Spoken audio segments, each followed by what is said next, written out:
Hello, welcome back to another video. Today I'm going to be talking about what I look for when it comes to purchasing shampoos or conditioners. If you've been watching my channel for a while, you have seen that I've used a variety of drugstore affordable shampoos and a variety of drugstore affordable conditioners, and I kind of stick to the same things and I do it for specific reasons. And today I want to talk about the 10 things that I take into consideration before purchasing shampoos or conditioners. Number one is the affordability of the product. So I'm taking into consideration the size of the product, whether it's like a bottle or a jar, comparing the size and comparing the price.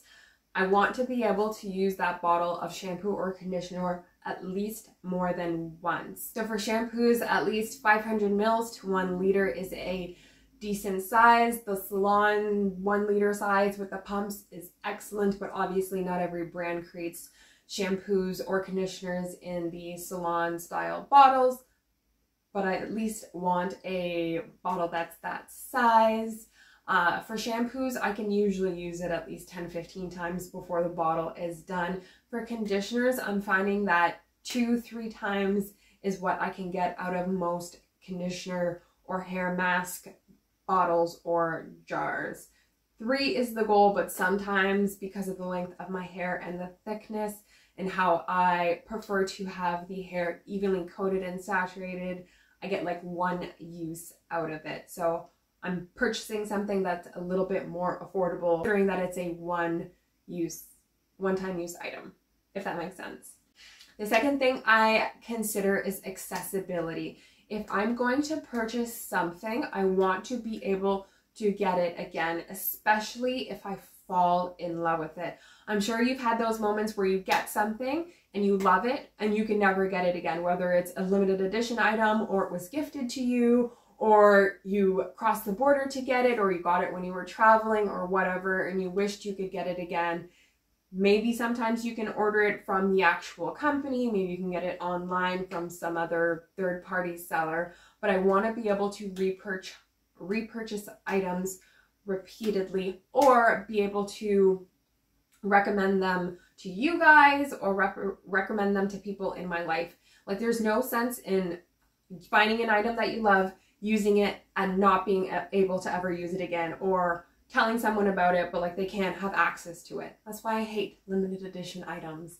Most of the time, the limited edition items are the best items and then you never get them again. It sucks. The third thing that I look for, and this pertains mostly to shampoos, is its ability to cleanse my hair without stripping. Most of the shampoos I have do a really good job at cleansing without stripping, with the exception of Head & Shoulders shampoo. Head & Shoulders is designed for scalp care. Like, if you have scalp issues, Head & Shoulders is meant to target that. But when it is applied to the rest of the hair, it is so drying. It leaves my hair so parched and thirsty, and I hate that. That's why I only apply it to the scalp and the roots, and I use regular shampoo for the lengths of my hair. For me specifically, I'm finding as I go along that the Tresemme Keratin Smooth shampoo perhaps is my #1 shampoo that I've ever used out of all the shampoos. And then conditioners, my #1 conditioner being, for what it is, kind of maybe the Shea Moisture Manuka Honey and Mifura Oil one.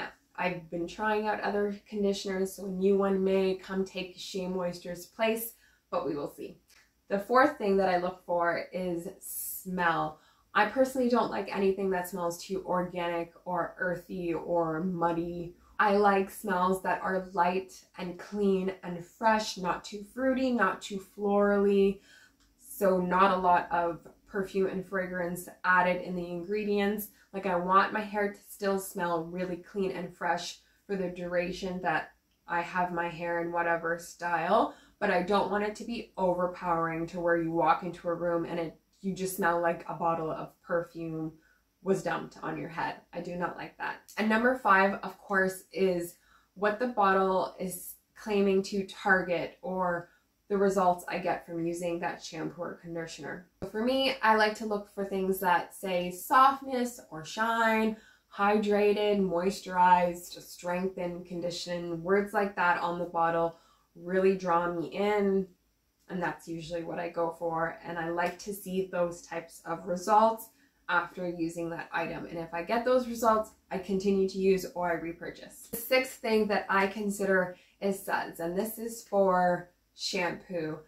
I love sulfate shampoos because of the suds. The sulfates is what's giving you that sudsiness. I use a lot of silicones in my hair because I do heat styling, and I like to make sure that I can feel those ingredients being washed out. And the suds, I mean, you can get the same type of clean feel with sulfate-free shampoos, but for me, like, it's a mind connection thing. I like to see the bubbles and the suds forming. Makes me feel like my hair is getting extra clean and I'm getting the result that I desire. The seventh thing I like to consider is the ingredients. Now, I'm not too huge on ingredients. Like, there are some people within the natural hair community that are very, very strict, in particular with the ingredients that is in their hair care products, and that is great, but it's not always easy to stick to those ingredients. So for me, I like to find ingredients that maybe have really good oils, or I don't know, really good herbs and stuff like that. I don't mind silicones because I know they have a purpose and a function and they work well in my hair.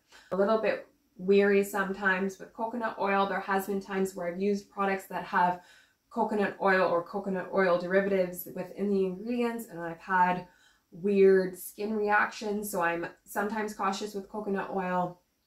Castor oil is great. Eighth thing I look for, whether I'm using the shampoo or conditioner, is that the product will not irritate or aggravate my scalp. This can be for like any type of hair product, regardless if it's a shampoo or conditioner. I want to be able to either use it on my scalp, or if it gets close to my scalp, make sure it's not going to cause any type of irritation or aggravation. It's not going to make it red. It's not going to dry it out, cause extra flakes or dandruff or product buildup, anything like that. I want to make sure that my scalp is kept safe, specifically because I have a sensitive scalp. So the ninth thing that I look for is that the products will not weigh down my hair or my roots.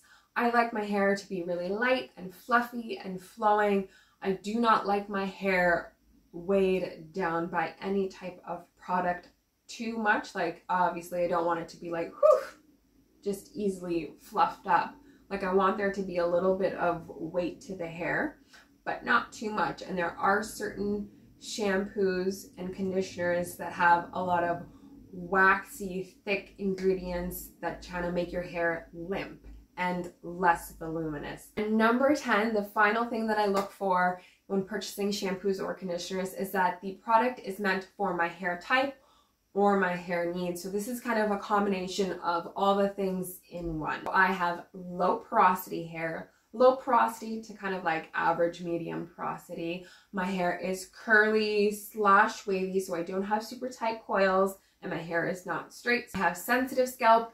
I use products with silicone, and I like silicone. I am a heat styler, so heat styling from both the blow dryer as well as a flat iron, or once in a blue moon, a hair curling tool. And I also color treat my hair once a year. So that weakens your hair's integrity when you color treat your hair and when you heat style your hair. So I want to make sure I'm getting something to combat or work with those factors. So those are the 10 things that I like to take into consideration when purchasing my shampoos and conditioners. Of course, it's all personal preference. I like to think about these things before I go to purchase something new or before I repurchase an item that I have already used, especially because hair products are increasing in price over time. Formulas are changing, product sizes are shrinking, so we do need to be a little bit more strategic before we spend our money. Sometimes it's nice to just get gifted items. I haven't been gifted any hair products yet. So obviously if you're getting gifted an item, you kind of aren't worrying too much about all these minor details. But if you are spending your own money, I would encourage you to spend a little bit of time to think if you are purchasing something that really works for you. That's it. Leave a comment below. What do you like to take into consideration when you're purchasing your shampoos and conditioners, or do you really just not care and you get whatever is on sale or whatever is accessible or whatever the packaging may look like or say? I hope you enjoyed today's video. Give it a thumbs up if you did. Do not forget to subscribe. If you're not already subscribed, we want you to be part of the fam, and I will see you in another video. Peace out.